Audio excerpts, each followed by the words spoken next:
Welcome to Strictly Ball Business. This is episode 60, I believe. 61. 61. Correct me on that. Thank you very much. This is Dalton, and I am Alec.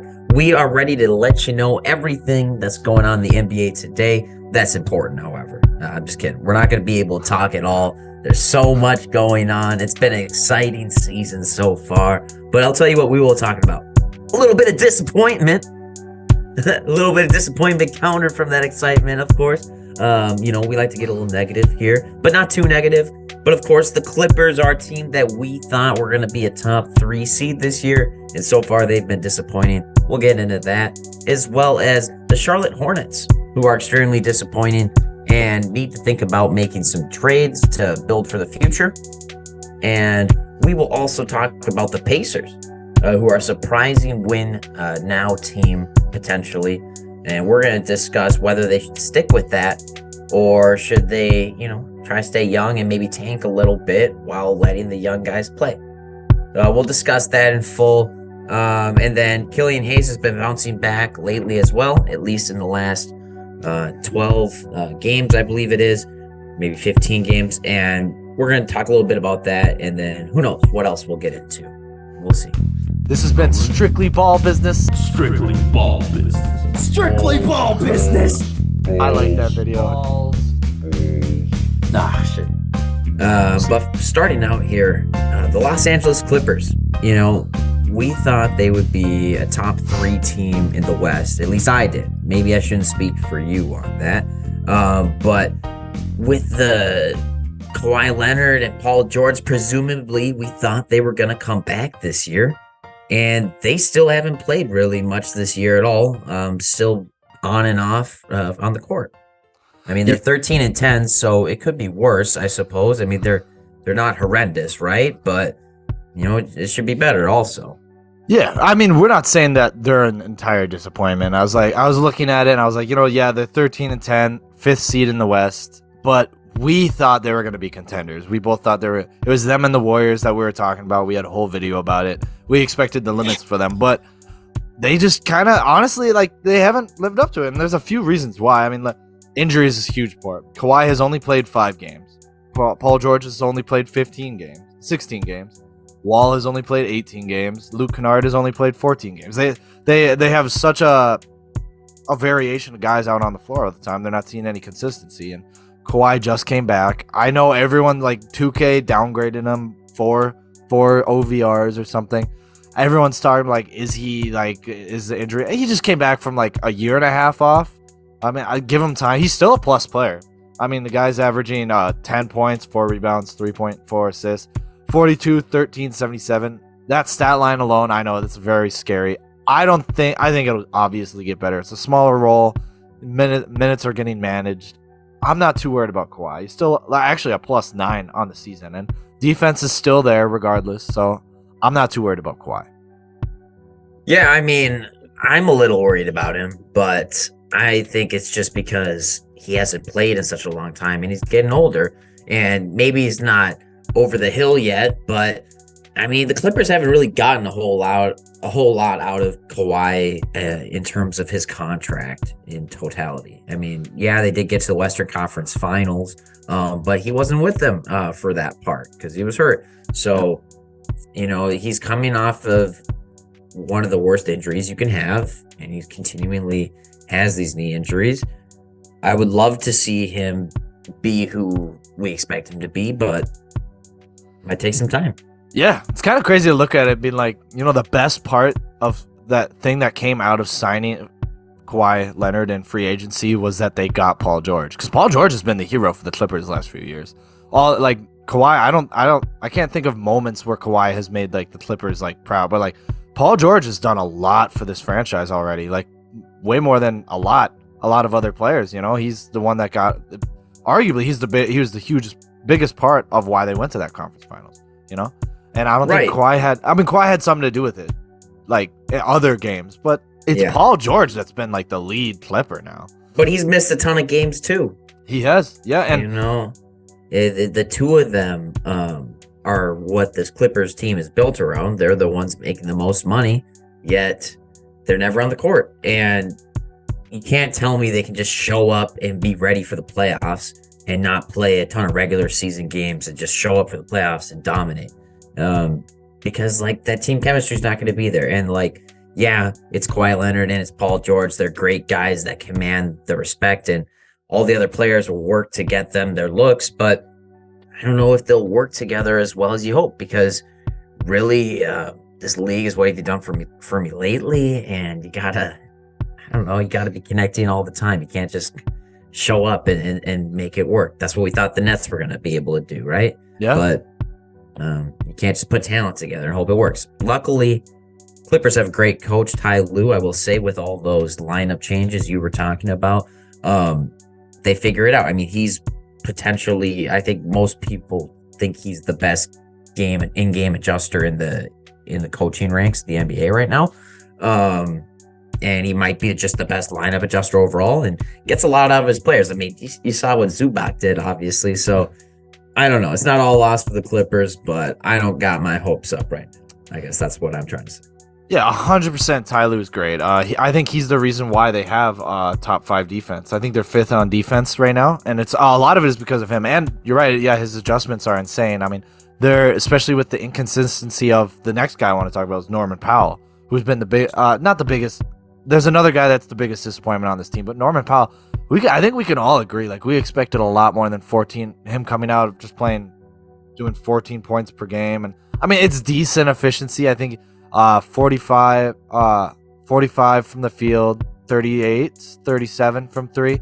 I don't have the numbers right in front of me, but there's a lot of things about what he's doing. His defense is just not there, and it feels like there's just a lack of offensive aggression. I mean, you expect him, especially when Kawhi's out, to step up and be that guy. You're going to get your touches, want you to go and score, because it's not just, I mean, yeah, there's Paul George, there's Markieff Morris, John Wall, there's all those guys that they'll get their touches, but they went out and got Norman Powell for that reason, to act as that replacement for Kawhi, not defensively, but more offensively as a scoring option, and he just kind of hasn't filled it. You know? Yeah, no, that's fair. I think that's definitely what they brought him in for, to fill that gap, while Kawhi and Paul George are consistently out. And maybe he's just not comfortable enough to be taking enough shots per game that he should be. I don't know. But would love to see the same level of aggression he had with Toronto. I feel like he's just fallen off since then. And maybe he's felt uncomfortable moving around after being traded. Maybe he feels like he's a lesser player for some reason, and that's affecting his confidence. But he's still young. I'd love to see him bounce back here. And I think we've seen with other guys before, if it is a mental thing, you can overcome that, possibly. And if not, then you'll be out of the league in a few years. I don't know. That's kind of how it goes. Yeah, there are only 23 games, and he can certainly turn around. It's just a bummer seeing, like, we know he's not there for defense. We know he's not a defensive player. But it's a bummer seeing he's in there having all the minutes, but he has the worst offensive rating on this team. So that's the worst part of it. That's alarming. Yeah, that's pretty alarming. But the last guy, who I love him, I've always liked this player, but he's kind of been a disappointment on this team, is John Wall. And I mean, I like him. I'm looking for any excuse to say he's not a disappointment, but he's 19th on this team for pace, which is 19th. No, 9th in pace. No, the team is 19th in pace. I'm sorry, I'm reading my notes wrong. The team is 19th in the NBA in pace, which a lot of them expected him. He was a fast player. He's a good defensive player. He's good with playmaking, just not the best shooter. But he was supposed to come in and directly improve the offense, have an offensive leader out there, and he's just kind of not where they are. I mean, they're very middle of the pack on offense. They're making their winning games by defense, which is not fully attributed, but mainly attributed to Ty Lue, as you said. Their defense is just kind of getting taken care of by all the other guys. With like Zubac is playing great defense. Paul George and Covington, they're always playing good defense, and even Kawhi obviously is playing good defense. So he was supposed to come on and be the offensive leader, and he's just not that. He's second in usage on the team, but 13th in offensive rating. So that's pretty bad. So he's the third worst on the team for offensive rating.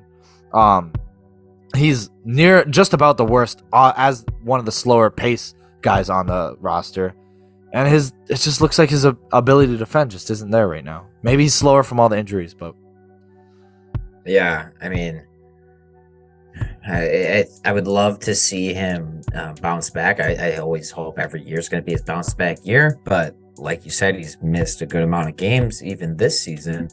And what have those injuries been to as well? Do you know what they were? I know it was the Achilles, wasn't it? When he was I'm gonna type in the last 5 injuries of John Wall. Well, yeah, I just want to know what was holding him out this year. If it, but while he's in there, you want to see the pace go up. Obviously, the team's overall pace. I think it's hard for one player to impact it fully when you got other slow guys like Zubac, Powell, Paul George is slow. Kawhi, I mean, it's a bunch of slow guys. So one guy can't change it all, unfortunately. What were the Clippers in pace last season? That's a good question. I'll look that up after. So his knee is the recent thing that's bothering him, but it was his hamstring and Achilles and then knee. So it's a lot of combinations of that. In 2020, torn Achilles was in 2018. That's a huge, obviously one of the biggest injuries you could have, and then so he has hamstring issues as well. So I mean, his lower half is just kind of falling apart. But let me look up the team's pace here.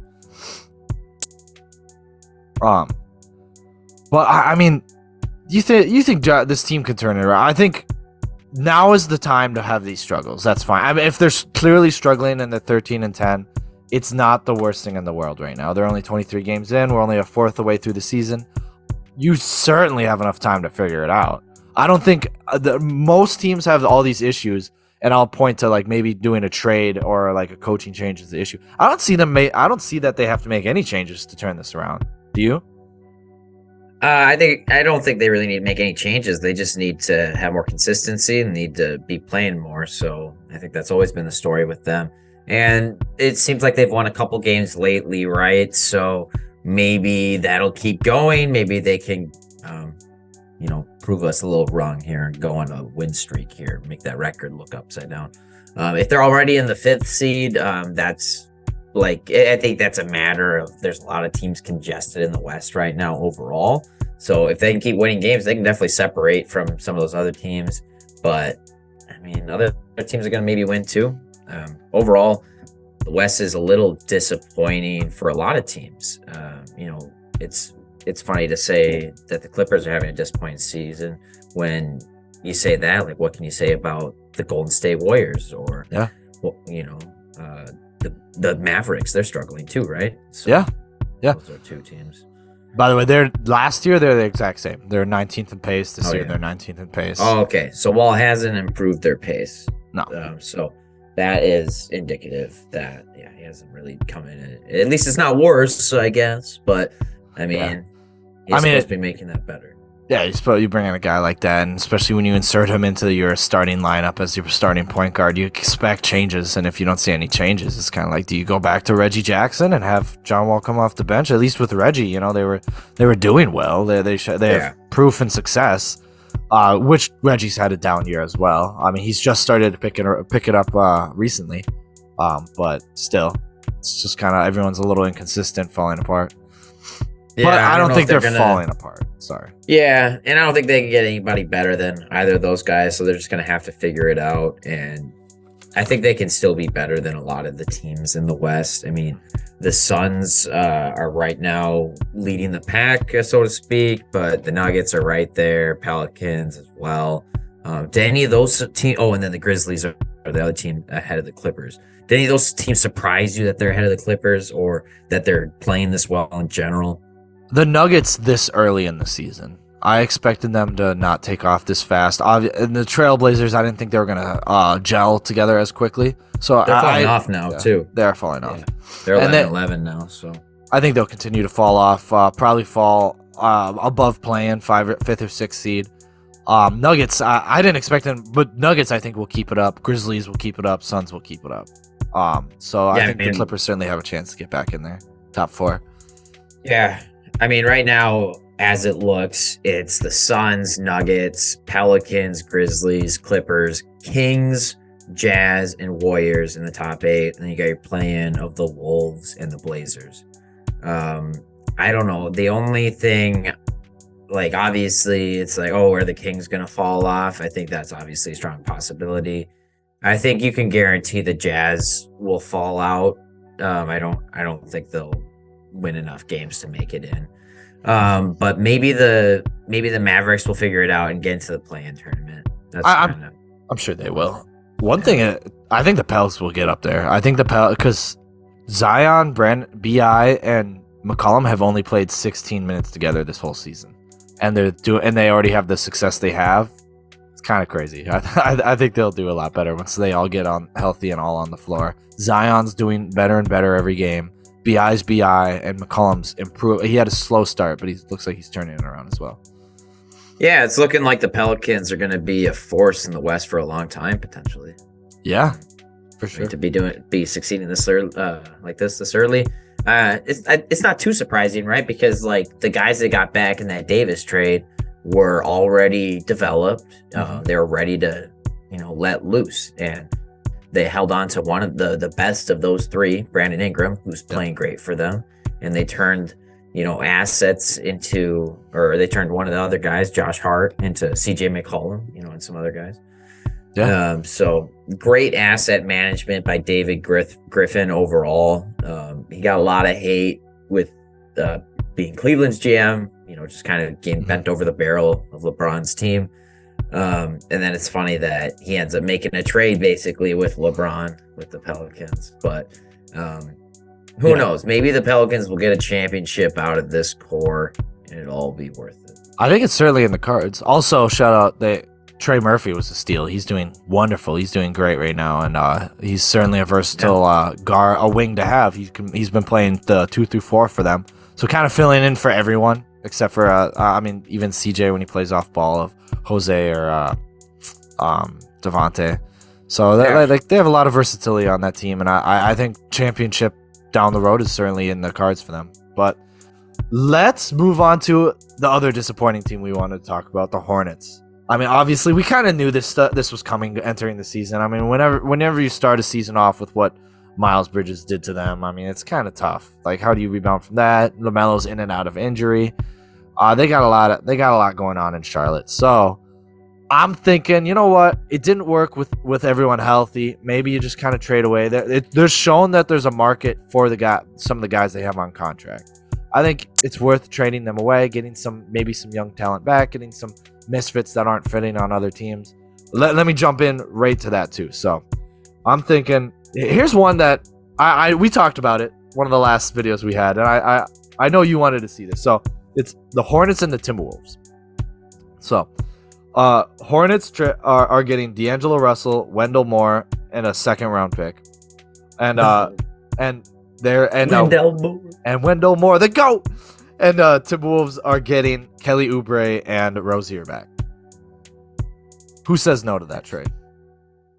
I don't know. I would guess maybe Charlotte says no and maybe wants another pick out of it. I don't know. Maybe they're happy to get out of Terry Rozier's contract. 4 years. 4 years, 21 million. 4 years, 21 million. They did just offer him. I know they like him. He's obviously a great guy to have around. Give you 20. He's a great basketball player. I understand keep him around, but also D'Lo's an expiring is kind of the idea of this. So they lose off some of that salary that they give off to him, and Kelly Oubre is also an expiring in this case. So, and plus Wolves get shooting. We see the Wolves side. We know what they're getting. They're getting basically less playmaking, more defense, which is okay in this case because they still have Ant Edwards. They had Cat on the floor. They got enough playmakers, I think, for now, and I think Rozier would certainly help that. Also with shooting, and Kelly Oubre would help with shooting and offense, which they're definitely struggling with this year. But on the Hornets side, D'Lo's not a terrible guy. You get a guy that can maybe orchestrate your offense a little better than Rozier comes out. You get a guy that maybe he'll play better. I mean, he's shown that in the right environment, he can play well, like with the Nets and first streaks with the Warriors, and it just kind of hasn't been put together for him on the Timberwolves. He's fourth best player in the starting lineup for them, so it's a little tough for him because I think that's just hurts his mindset. So going to the Hornets, where you certainly have enough time and room to do what he needs. Wendell Moore, it's a nice young talent. We've seen some potential and might as well grow him there. Start your rebuild. Yeah, they might. I can see them wanting a first. Maybe they'll get 2 seconds out of it. But Wendell Moore is pretty good. I mean, that defense in the Memphis Grizzly game the other day, I don't know, man. Might be the next defensive GOAT. Looking like Okogie with some more competent offense. yeah, I mean, they definitely need defense out there. They don't have many guys that you can just point to on that Hornets roster that are good at defense. You know, LaMelo's long. He has the ability to defend, but he's also their main playmaker. PJ Washington's not much of a defender. James Buchanan definitely is. You know, they got guys out there that's just not doing it for them. So I think Wendell Moore would be an addition to them, and I think they'd like to have him. But that was that trade. Another one is this next one's very popular. Everyone's talking about this idea. It's the Hornets and the Hawks. I'm sure you have an idea of what this is. So it's the Hornets are getting Justin Holiday and John Collins, and they're giving up Gordon Hayward, Cody Martin, and a lottery protected first round pick to the Hawks. So the Hawks are at the bottom right now for 3-point shooting, which is very surprising for a team with like Trae Young.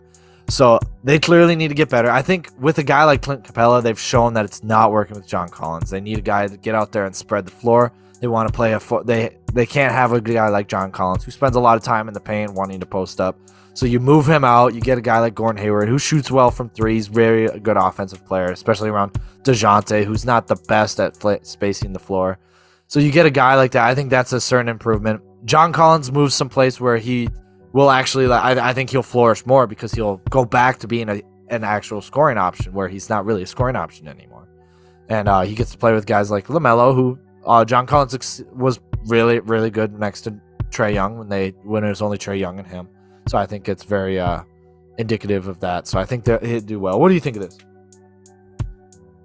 I think the Hawks have been trying to get a good package for John Collins for years, and this one can maybe work. They definitely need some more 3-point shooting. I don't think you should be too surprised that they're not great shooting there because Trae Young actually he shot a career high 3 points last season with 38%. That was great. But other than that, he's averaged about 34%. And this year it's down to 30. So complete fall off a cliff for him. Maybe he's just not getting the right open looks. I don't know what's going on. You know what it is, right? I haven't watched enough open games, but I know DeJounte Murray, he's probably getting more of the ball, right? Yeah, he's getting a lot of the ball. A lot of it is diagnosis? off ball. My diagnosis is that Trae Young is no longer on my fantasy team, and he switched to your fantasy team. And that's why he's shooting worse. Is that why? Yeah, that's exactly why. Which is just a bummer, because if I were Trae, I'd want to be on my fantasy team too. Like, we were excelling, we were doing well. I couldn't pay attention to set all my lineups in the playoffs. But that's whatever. That's in the past. A lot of it is him going off ball. DeJounte Murray's, and so it's a new offensive system when you insert a guy like that. I think it'll go up. It'll turn around. But I do still think they need better floor spacing with a guy like Clint Capella. Even guys like DeAndre Hunter, they're going to have to clear the space. They got rid of Gallinari, who, when they needed to spread the floor like that and open up, they would put him in for John Collins, or John Collins at center with Capella out, and they would be able to space it, but they can't. Not with John Collins and Capella running all the time. So I think this would certainly help that out. And they'd get a little... Gordon Hayward's a very easy guy to get along with, so I think that'll help in the locker room, because it seems like he's hurt all the time. He's hurt right now. Yeah. Well, I mean, when he comes out, smaller role, like when he's not an actual scoring option, which he won't be on the Hawks, I think he'd be a little better. But yeah, he is hurt all the time. But maybe it's a risk they take. I mean, they still. Who else do they get out of this? The Caleb Martin, who's playing. Wait, Caleb or Cody Martin? Cody, right? Cody Martin. Yep, Cody Martin, who played really well for them. He's playing well. So, I mean, you get another stagnant shooter that'll help out.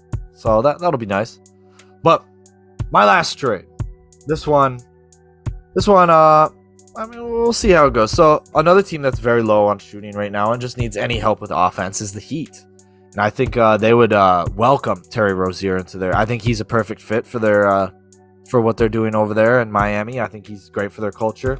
And all they have to give up, so the Heat would just get Terry Rozier, but the Heat would have to give up Caleb Martin, Duncan Robinson, and a first-round pick. Is that Yeah, enough? I mean, I could see the Heat doing that, and trying to be aggressive, trying to get a score. They have a slew of first I round don't know. picks. I like this because Kyle Lowry's going to be your point guard. When he's on the court, not injured. I think Rozier would be their starting two, and this would move Tyler Hero back to the bench where he excelled last year. There's no doubt about that. He was doing well, and he's struggling as a starting two guard right now. So I think that would certainly put things back to where they needed. They add some needed offense. Jimmy Butler still plays off the three, and then Bam's at the five. So I think this would help them out a lot. Yeah, I mean, they were great last year with that as their formation, but they've kind of come back this year with just a worse team. Same guys, but in worse roles. So And I think older. bringing a guy and older, getting hurt more often. I mean, Jimmy Butler's going to be back now, I think, against the Celtics. But other than that, Martin's been a surprise for them, obviously. Max Strus has been a surprise for them, but they can only do so much. I mean, yeah, the Heat, they pull a lot out of their role players, but they can't turn role players into superstars. I haven't seen it happen yet. I've seen them turn some role players into some quality guys, but I think bringing in a guy who's already proven, maybe they can pull some more out of him. That would be great to see, and maybe Terry Rozier can unlock a new level. Yeah, and Terry Rozier has proven that he can perform on the large stage. He's been in a conference. He's arguably been one of the more consistent players when the Celtics went to the conference finals with him and Jaylen Brown and a young Tatum who most of that offense leaned on Jaylen Brown and Terry Rozier, and I think they did well. I mean, that's where he got his nickname, Scary Terry. So I think that would certainly help them, and I think he's a dog. He'd fit in. So I think Jimmy Butler would love to play with Terry Rozier, along with everyone else there. Yeah. Why not? Make it happen. Make it happen. But those were all the trades I thought of for the Hornets. If you guys liked any of them, if you think none of them are going to happen, you can rate us below, comment below. Just let us know. But let's move on to the opposite of a disappointment team, a very impressive team that we predicted. We can't get enough. We can't say enough of that. We knew they were going to be in the playoffs. We're smart guys. We were smart once. But it's the Pacers. They're wonderful right now. They're the 4th seed in the East, 12-9. They have a very comparable offense. They're sitting in the middle on a lot of their team stats with rebounding, offense, defense. Do you think they should go into tank mode where they're like, you know what? We don't have enough talent. Let's trade away Buddy Hield. Let's trade away Turner. Let's trade away these large assets that people want.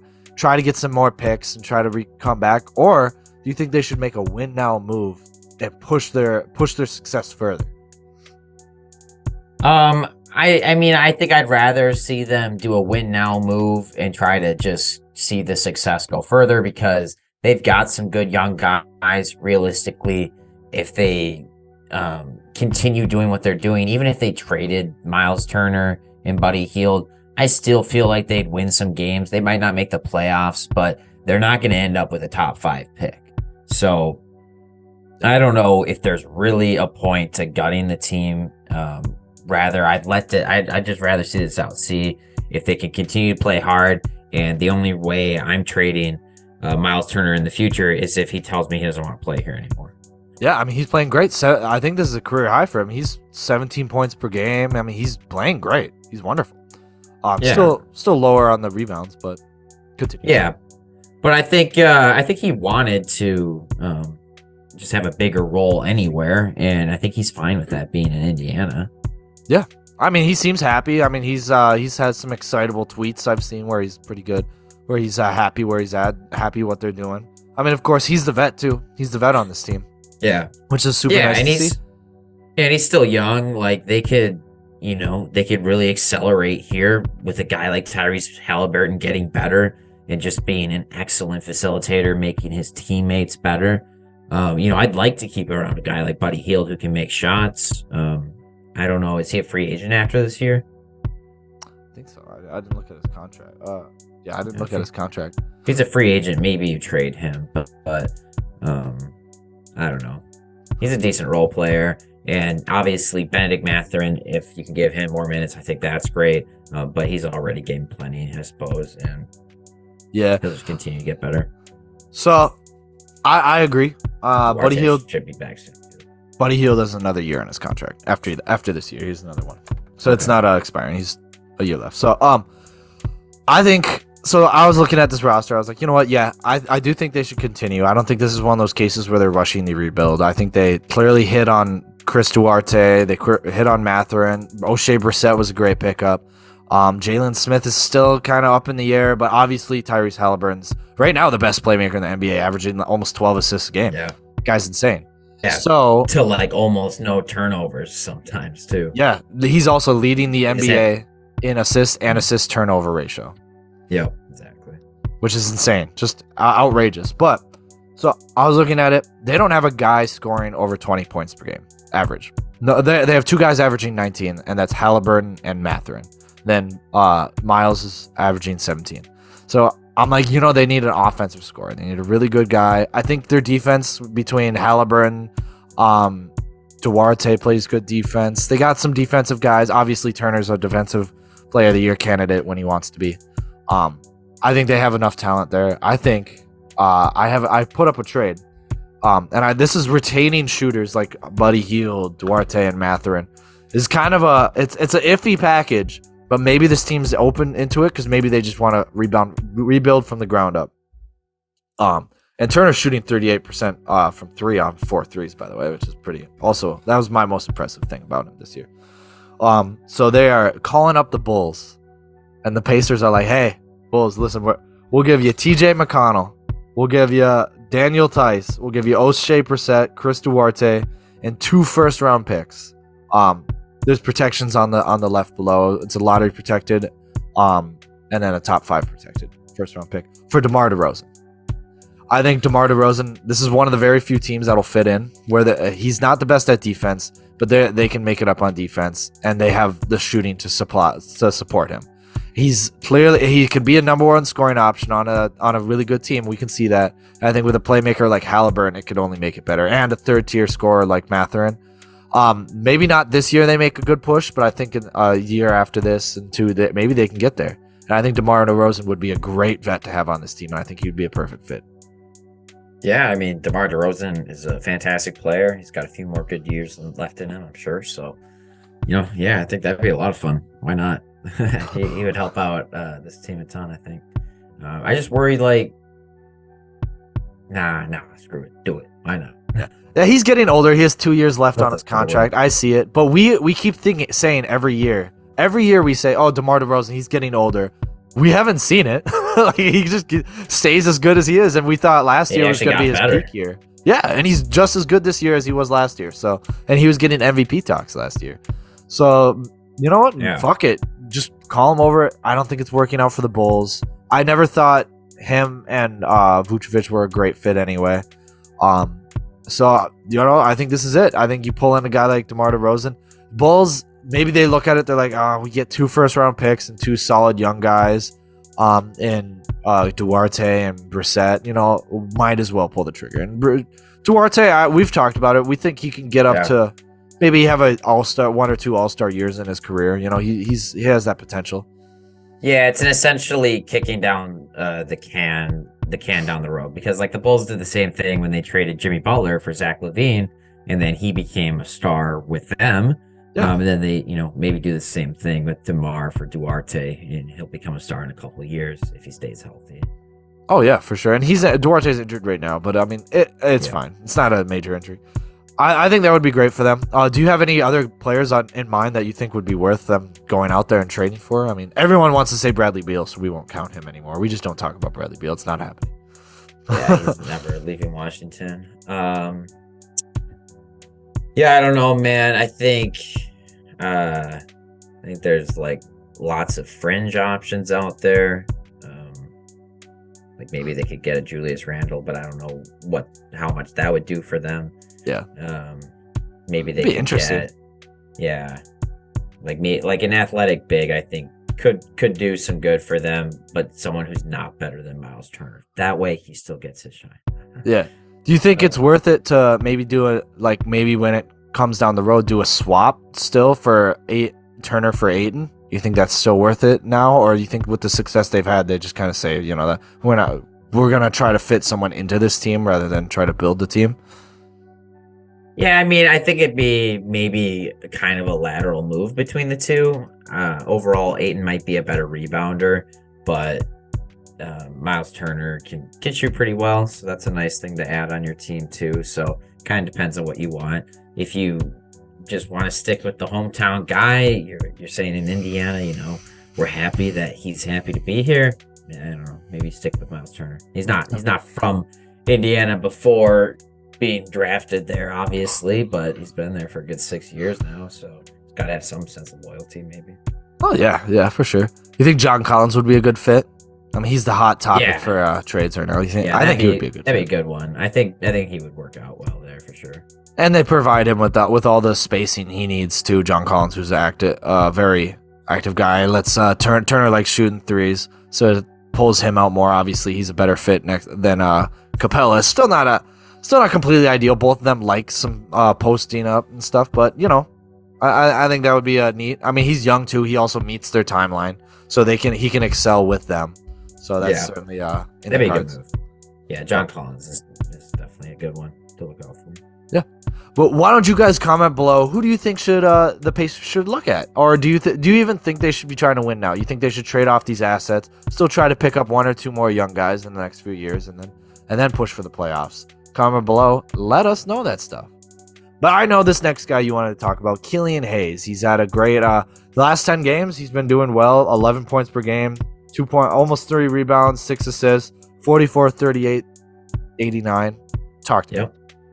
Well, and it's outside of that, he's getting a lot of steals, he's getting a lot of blocks. Even within the last 5 games, he's had 3 games with multiple steals in the game and with multiple blocks in the same game. So loving the activeness. Last game, he shot 10 of 13 for his 22 points. And he's really stepped up with Cade being out for now. So it's kind of funny to see him decide, oh, now I want to be a good player. It's like, oh, they just drafted your replacement, bro. It's it might not be too late to be a good player and get a good contract elsewhere, I guess. So, good for him. Show what you can do. And hey, he's only 21 years old. So why can't he develop? Maybe it's a matter of we give up on players way too fast in the NBA. Me and you, we were shitting on Killian Hayes ourselves. And a lot of people have been shitting on Killian Hayes, saying last year he was like the worst player in the NBA, period. But hey, why can't you improve from there? I'm willing to give a guy credit when it's due, and it looks like it's due for Killian Hayes. At least for now. You gotta keep it going, though. Yeah, he's doing well. I think if he plays like this, it's not too late. Yeah, he's 21. I think he has a year left on his rookie contract. A year left on his rookie contract. I mean, I think, especially with how we've seen with Jaden, with Ivy and Cunningham, they've shown that they're semi regular to getting injuries and staying off the floor. Maybe that's the front office being like, hey, any little injury, take him off the floor. We still want to be bad. Maybe it's something like that. But last 10 games he's been doing, he also had a 17 and 11 game. That was pretty nice. They're still losing, and I mean, I don't want, before I bring out the numbers to let everyone down, but he's still.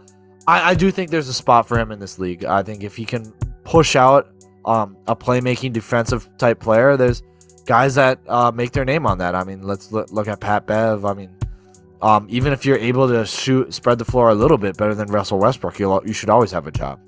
So, but as of late, he's making the minutes he's had better, because I do think sometimes that's what it takes, is somebody to draft your replacement to be like, oh, now I got to step up and really put in the work and be a better player sometimes. But he still kind of has a wonky shot. It still doesn't look perfect. It's just kind of going in as of recently. Yeah. Well, Tyrese Halliburton has an ugly shot. It's true. Yeah, that's right. Except, that's fair. But Tyrese Halliburton came in and it was working right away, whereas Hayes wasn't working. Well, maybe it's working now. Yeah, if it continues to work, great. I'll be the first to be like, you know what? We were wrong. He just needed time. For the record, we weren't wrong at the time. He still was pretty ass at the time. But people like to talk about in the NBA yeah. I mean, people like to talk about now, everyone look at Devin Booker. He's one of the best players in the league. His people were talking about his defense. I'm like, well, his defense did suck. It was bad. It was bad. Now it's really good. like players change, like it happens. We just talk about what we see. However, what we were wrong about was we didn't think Killian Hayes could be better than he was, and he is. This is where it is. He's got ahead of us. I did not think he was going to turn around, and so far it's looking like maybe he can change the way we think about him, but it's a small sample size, and maybe it's a matter of having that confidence with the other guys being out. When Cade is back, is he gonna be shy and timid again? I don't know. Yeah, I mean, but the advanced numbers, he still has a bad offensive rating, still has a terrible defensive rating. As bad as I want to talk about it, he has. There's numbers where you're like it's inflated by a bad team, but he has 120 defensive rating in the last 10 games, which is obscenely bad. I know he plays good on-ball defense, but some team defense, he's still small. He still like gets pushed around. He's just not NBA strong yet, and you see him struggle on that end. He still has a bad pace rate. Terrible shooting percentage is still bad. I don't mean to shit on, but it's still there. Like he still has a lot of work to come through. And you know what gets you paid in the NBA? Consistency. And I want to see it more from him. Like the last 5 games, he's been great. Keep it up, man. We'll toss it. We'll talk about you. We'll give you your praises on this podcast. But we got to see more of that stuff. It's got to increase. And I know he's on a bad team. Offensive rating is inflated by that. I do think he's a better offensive player than his offensive rating shows. Obviously his defense, there's aspects about his defense that are better than his rating, but as a whole, I mean, he's been active on defense. At least he's been getting steals a lot. I think he's averaging about 1.5 steals a game right now. Right now, I mean, I think that's encouraging to see. The size, he needs to get bigger for sure. He's too small right now, and is that just a matter of him being a kid? I don't know. You got to kind of get bigger faster for the NBA is kind of the matter of fact. So he's going to have to spend more time in the gym, I guess. But I think he's got the speed to keep up and get back on defense. Maybe he'll get smarter here. The Pistons just surprised. I think the Blazers the other night. It was a high-scoring game. But overall, I think the Pistons are not great at defense. They've, on all aspects, like Isaiah Stewart's missed a lot of time, too. So when he's not playing, they're even worse. Yeah, I mean, even Isaiah Stewart isn't the best defensive player, but he is their big. I mean, they really don't have any good defensive players. I mean, Sadiq Bey is having a down year. Bogdanovich has never been known as a defensive player. That's not his role. Marvin Bagley, no, he's not a good defensive player. Cunningham's not. Jaden Ivey's not. So they really need more defensive talent too. And Dwayne Casey's never been known as a good defensive coach, so they have a lot of ways to come on that end. I think they're just kind of going for that talent, seeing who they get, and then they're going to start bringing in defensive ends as they go along. They certainly need a hit on a defensive player this next draft, though. Victor, can you say Victor?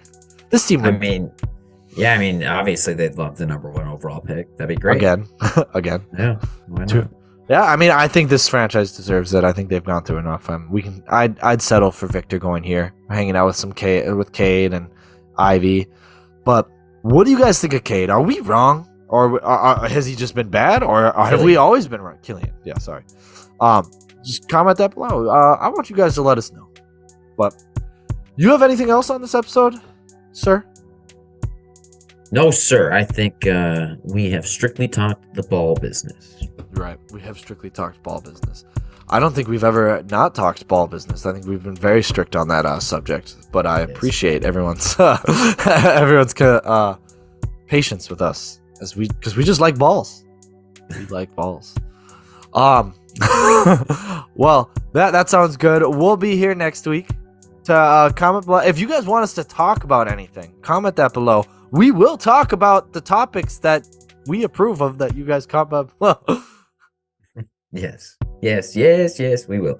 And we are ready for more basketball in December now. This is where the boys become men. I think you're going to get a real good idea of what these teams really are at this point.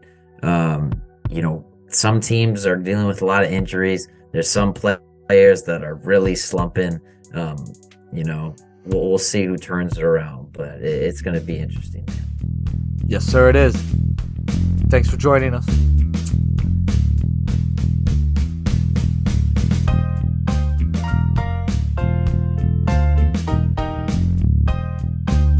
Thanks for watching. Shit. I didn't know this.